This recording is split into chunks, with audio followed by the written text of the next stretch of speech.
محمد صاحب چکن ڈھانا، ان سے بھی درخواست ہے کہ ان کو سب کو یہاں پر پہنچا دیں. ہم ہمارے آنے والے مہمانان کرام کا تہہ دل سے استقبال کرتے ہیں، خصوصاً ہمارے آج کے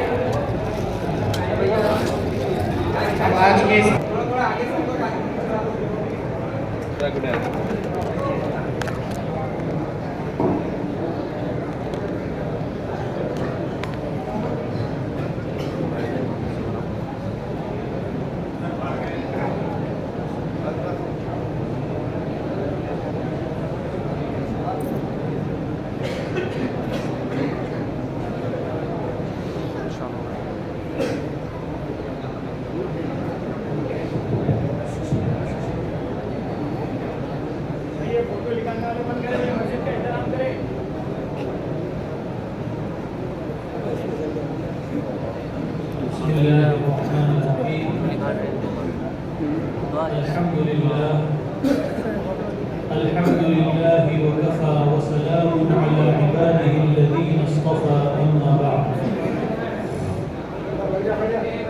أعوذ بالله من الشيطان الرجيم. بسم الله الرحمن الرحيم. وأنكحوا الأيام منكم والصالحين من عبادكم وإمائكم إن يكونوا فقراء يغنهم الله من فضله والله واسع عليم. صدق الله العظيم.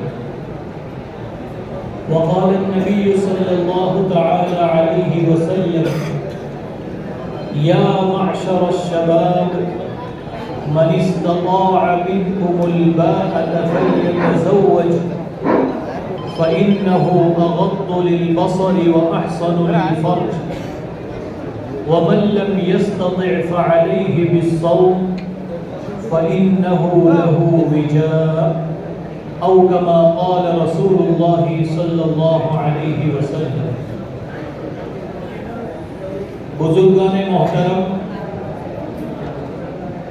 آج کی اس مجلس کے نوشہ حضرات اور اطراف و اکناف سے آئے ہوئے دوستو،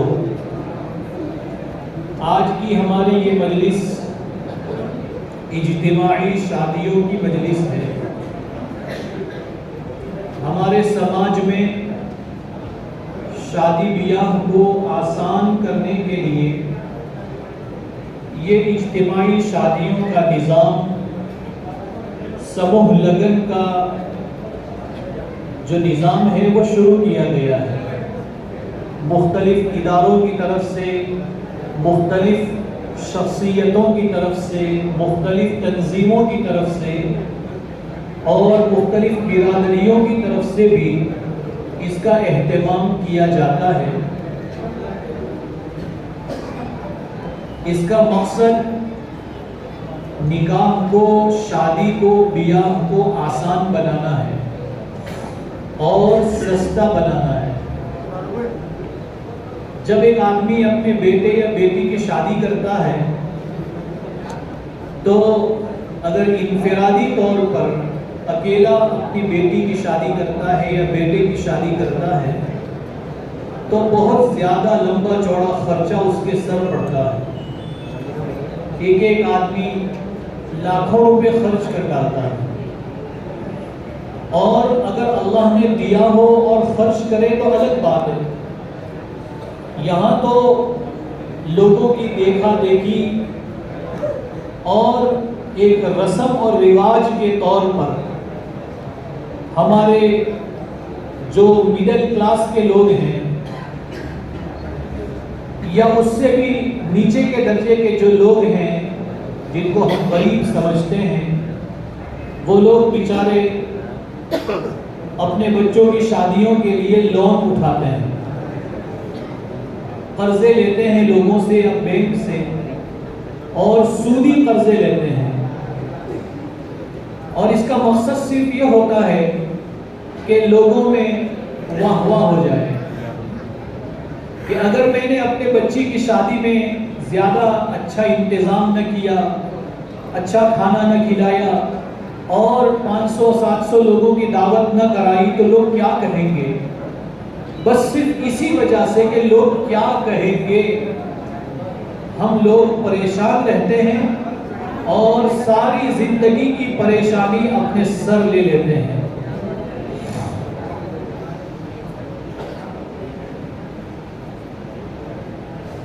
یہ اجتماعی شادیوں کا جو سسٹم ہے، اس کا ایک بہت بڑا مقصد یہی ہے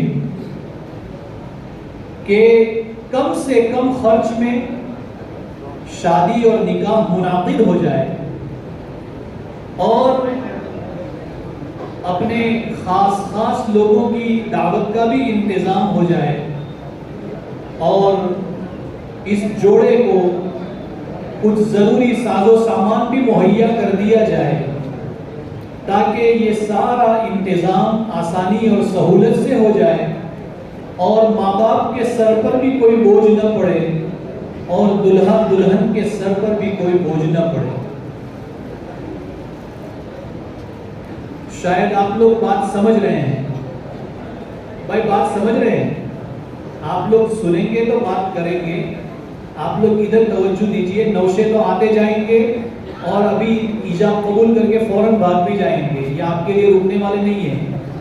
آپ لوگ میری بات سنیے۔ ہماری شریعت میں، شریعت اسلامیہ میں اللہ کے رسول صلی اللہ تعالی علیہ وسلم نے ہمیں نکاح کرنے کا جو طریقہ سکھایا ہے وہ یہ ہے کہ ان اعظم النکاح برکۃ ایسرہ مؤونہ۔ مشکوٰۃ شریف کی روایت ہے، اللہ کے رسول صلی اللہ علیہ وسلم نے فرمایا سب سے بڑی برکت والا، سب سے بڑا برکت والا نکاح وہ ہے، سب سے زیادہ برکت والا نکاح وہ ہے ایسرہ مؤونہ، جس میں کم سے کم خرچہ کیا جائے۔ جس نکاح میں خرچہ کم، اس نکاح میں برکت زیادہ۔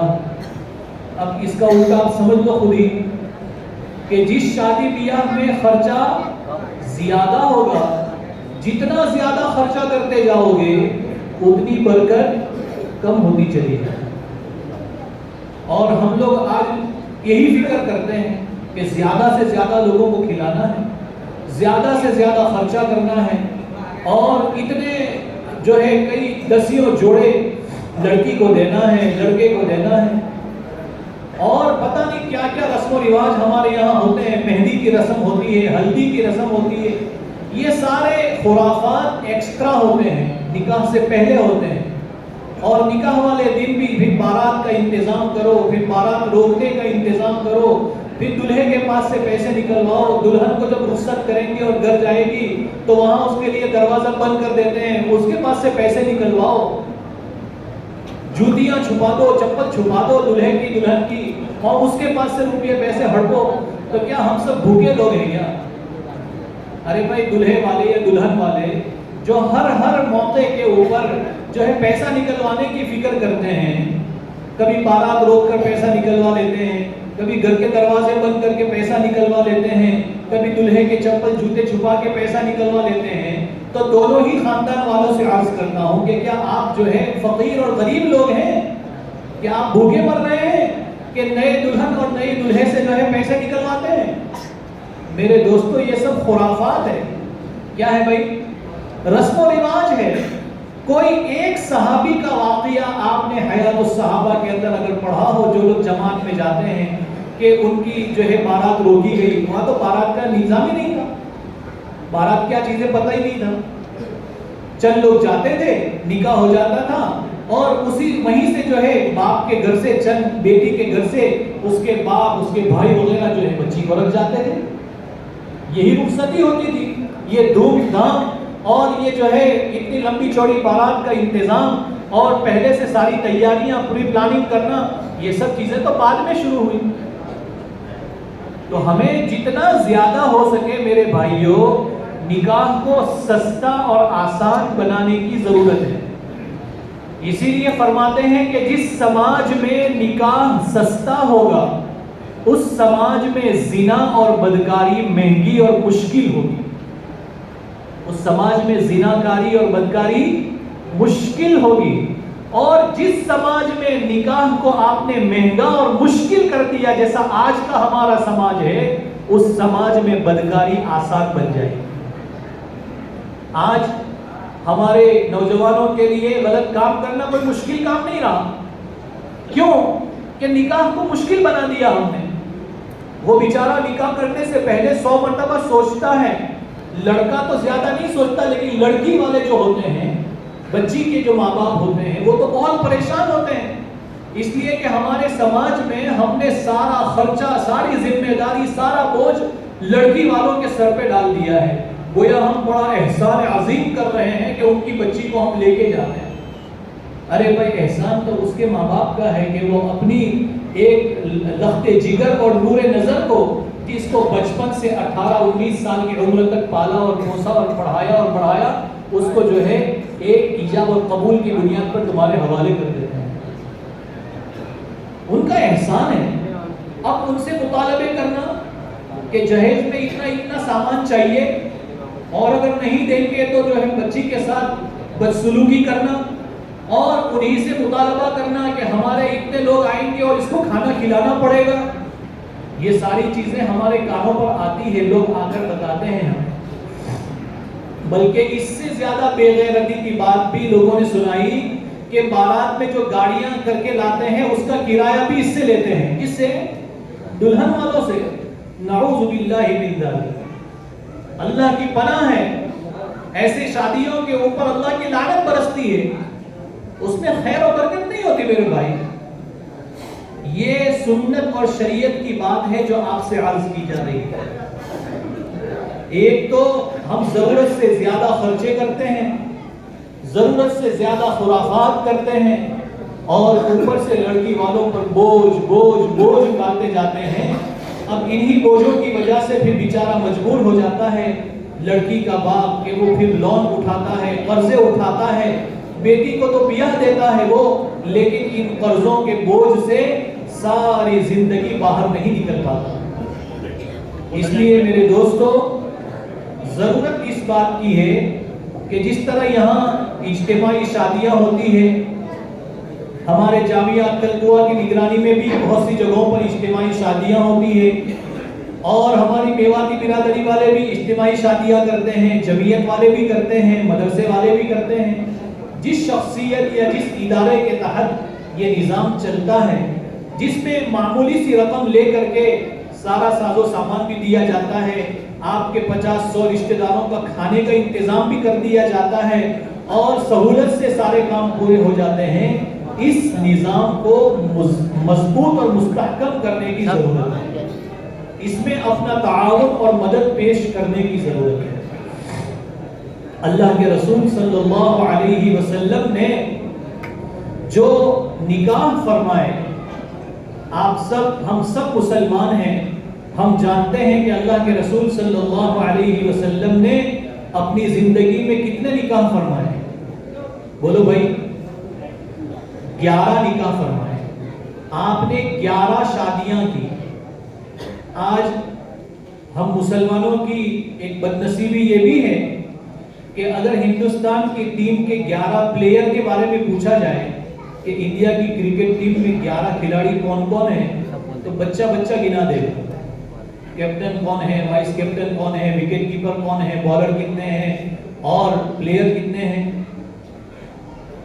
اور اگر ان سے یہ پوچھو کہ اللہ کے رسول صلی اللہ علیہ وسلم کی ازواج مطہرات یعنی میری اور آپ کی مائیں, وَأَزْوَاجُهُ أُمَّهَاتُهُمْ, اللہ فرماتے ہیں کہ نبی کی بیویاں امت کی ماں ہیں. کس کی ماں ہے؟ امت کی ماں. مجھ سے کوئی پوچھے کہ اپنی اماں کا نام بتاؤ, اور میں سوچوں کہ مجھے نہیں پتا ہے, تو مجھے لوگ کیا کہیں گے؟ پاگل ہی تو کہیں گے نا, کہ بھئی ایک جانکار اور عقل مند انسان کو اپنی ماں کا نام پتا نہ ہو, یہ تو ناممکن بات ہے. یہ پاگل ہوگا کہ اس کو اپنی ماں کا نام بھی نہیں معلوم. آپ سوچئے اللہ کے رسول صلی اللہ علیہ وسلم کی 11 ازواج مطہرات, حضرت خدیجہ رضی اللہ تعالی عنہا سے شروع ہو کر حضرت صفیہ رضی اللہ تعالی عنہا تک, آپ علیہ السلام نے 11 نکاح فرمائے.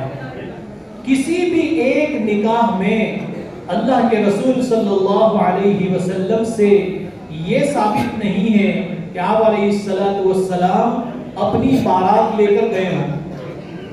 کیا لے کر گئے ہوں؟ بارات لے کر.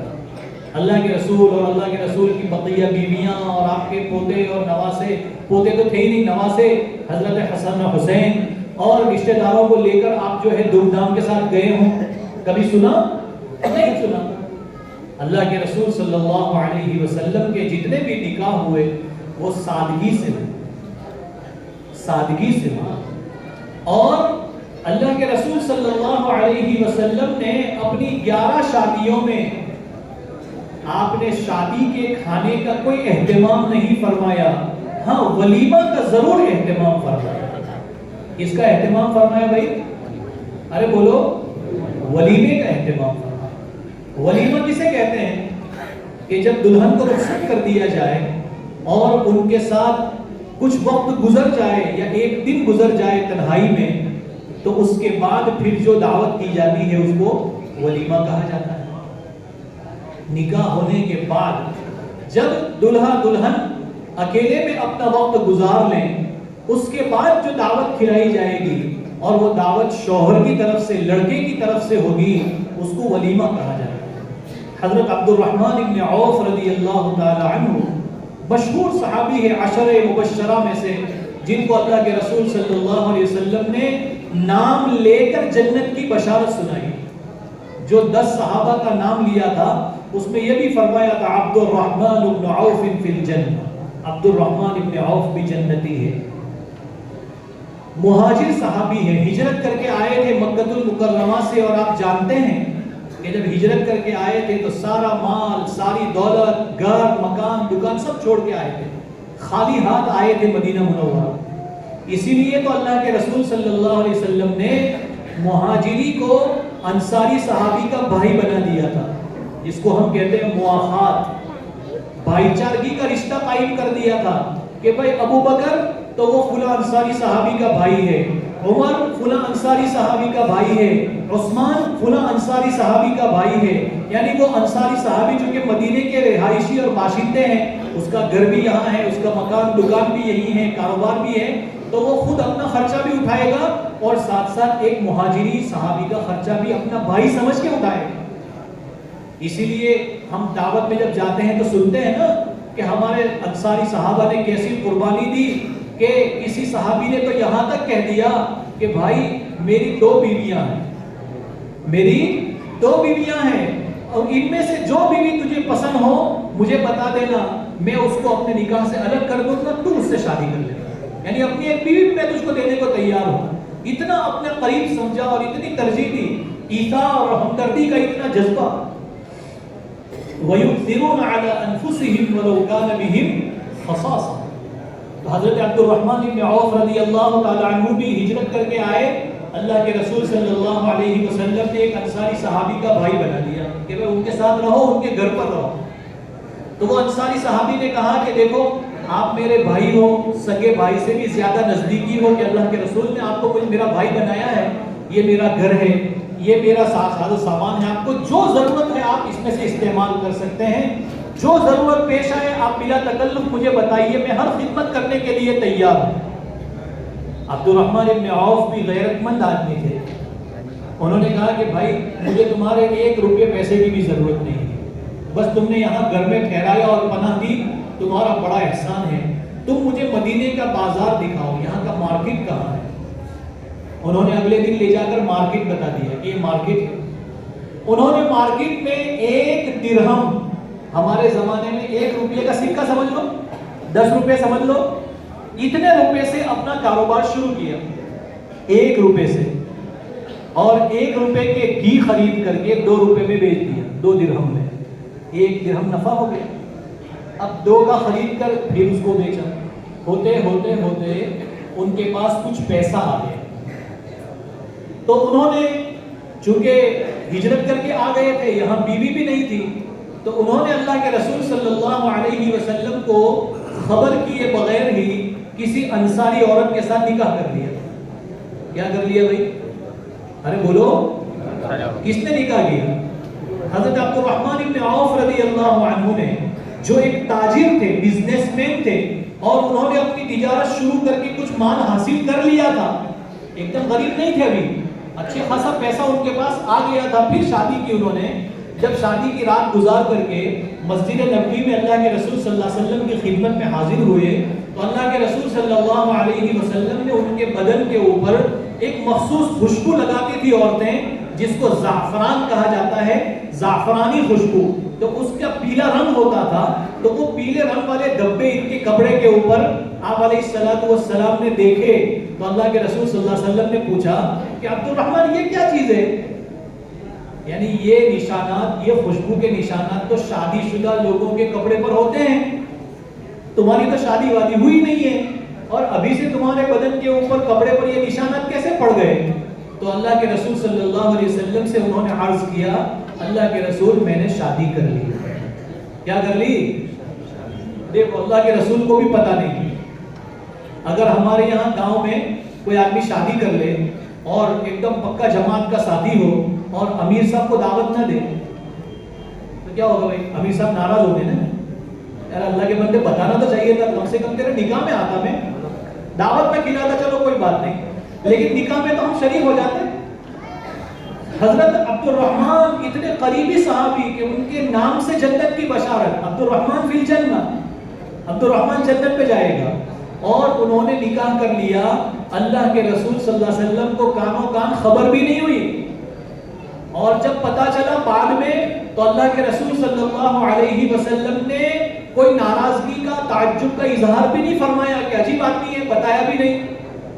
ہم میں سے کوئی آدمی ہوتا تو وہ یہ سوچتا نا کہ میں اللہ کے رسول کو کہہ دوں تاکہ اللہ کے رسول میرا نکاح پڑھائیں گے، میرے نکاح میں برکت آ جائے گی. اور آتی ضرور آتی، اللہ کے رسول اگر نکاح پڑھاتے تو برکت آنا ہی آنا تھا. لیکن ان کے یہاں شادیوں کا نظام اتنا آسان اور سادہ تھا کہ اس کو بھی تکلف سمجھا جاتا تھا کہ کسی بڑی شخصیت کو بلایا جائے. ہمارے یہاں تو اس کا بڑا اہتمام کرتے ہیں ہم لوگ، جو دیندار قسم کے گھرانے سمجھے جاتے ہیں وہ لوگ اس کا اہتمام کرتے ہیں کہ فلاں بڑے بزرگ کو بلا کر کے نکاح لگائیں گے، بڑے مولانا کو بلائیں گے، مفتی صاحب کو بلائیں گے. ارے بھائی ساری زندگی امام صاحب کے پیچھے نماز پڑھتے ہو تو امام صاحب ہی کو بول دو نکاح پڑھا دے.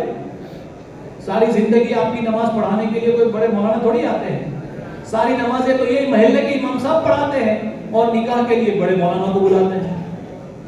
تو دیکھیے صحابہ کی زندگی، اللہ کے رسول صلی اللہ علیہ وسلم کو اطلاع بھی نہیں، خبر بھی نہیں، اور نکاح ہو گیا. اللہ کے رسول صلی اللہ علیہ وسلم نے ناراضگی کا اظہار بھی نہیں فرمایا، بلکہ فرمایا بارک اللہ لک، اللہ تیرے نکاح میں برکت دے، اللہ تیرے نکاح میں برکت دے.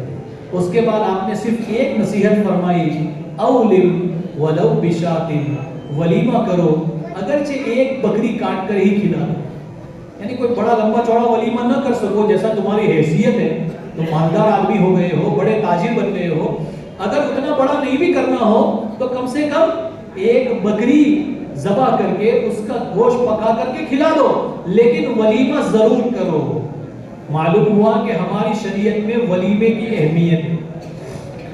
اس لیے آج یہ جتنے دلہے یہاں سے نکاح کر کر کے جا رہے ہیں، میں ان سب کو اور ان کے والدین کو، ان کے آبا اولیاء کو وصیت اور نصیحت کرتا ہوں کہ اگر ابھی آپ نے ولیمے کا کوئی انتظام نہیں کیا ہے تو ضرور کر لیں. کل پرسوں ترسوں جب بھی کرنا ہو آپ ولیمہ کریں. ولیمے کی سنت ہے اور ولیمے کی برکتیں ہیں. ولیمہ اللہ کے رسول صلی اللہ علیہ وسلم کا معمول رہا ہے، اور ولیمے کے لیے بھی کوئی لمبی چوڑی دعوت کرنے کی ضرورت نہیں ہے.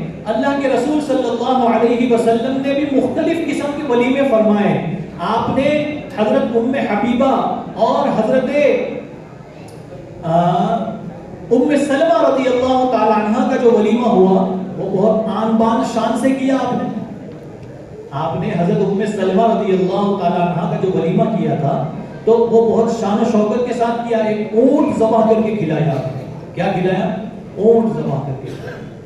اور بعض ازواج مطہرات کے ساتھ جو نکاح ہوا تو اس میں آپ نے کچھ ذبح نہیں کیا، کوئی کھانا نہیں پکوایا. حضرت میمونہ رضی اللہ تعالی عنہ کے ساتھ نکاح ہوا آپ کا سفر میں، سفر کی حالت میں. آج ہمارے یہاں ایسا ہو سکتا ہے کہ ایک آدمی سفر پہ گیا ہے، راستے میں کوئی لڑکی پسند آ گئی، چلو بھائی وہیں نکاح پڑھ لو. ایسا تو کوئی کر ہی نہیں سکتا. اس کو عیب سمجھتے ہیں. اللہ کے رسول مکے کے سفر پہ جا رہے تھے اور راستے میں حضرت میمونہ سے نکاح ہوا, اور آپ نے کیا ولیمہ فرمایا؟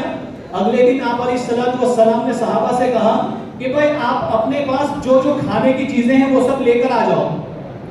تمہارے پاس اپنا جو کھانا, جو توشہ تم سفر میں لے کر چل رہے ہو, وہی کھانا لے کر ہمارے دسترخوان پر آ جاؤ. ایک دسترخوان لگا دیا گیا, لوگ اپنا اپنا کھانا لے کر آ گئے اور آپ کے دسترخوان پر بیٹھ کر سب نے کھا لیا, اور آپ نے فرمایا کہ یہ میرا ولیمہ ہے. یہ بھی سب آسانی کی شکل ہے کہ آدمی کوئی لمبا چوڑا اہتمام نہ کرے, اپنے گھر کے بھائیوں بہنوں کو, ان کے بیٹے بیٹیوں کو, چند لوگوں کو جمع کر کے ایک معمولی سی مختصر سی دعوت کر دے, لیکن ولیمے کی نیت سے کرے تو انشاءاللہ ولیمے کا اجر و ثواب بھی ملے گا اور اس کی برکتیں بھی حاصل ہوں گی.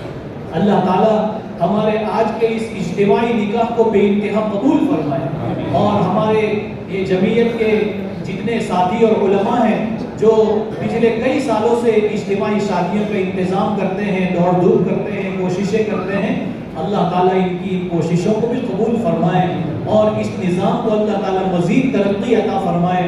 ہمارے سماج میں نکاح سستا ہو اور آسان ہو, اللہ ایسی شکلیں اور صورتیں پیدا فرمائے, اور جتنے نکاح آج ہوئے ہیں اور ہونے والے ہیں اللہ ان سب نکاحوں میں بے انتہا برکت عطا فرمائے, اور زوجین کو اللہ رب العزت محبت نصیب فرمائے, اور اللہ تعالیٰ ان کو ہر شر سے, فتنے سے, لڑائی سے, جھگڑے سے محفوظ رکھے. اللہ ان کے گھروں کو خوشیوں سے بھر دے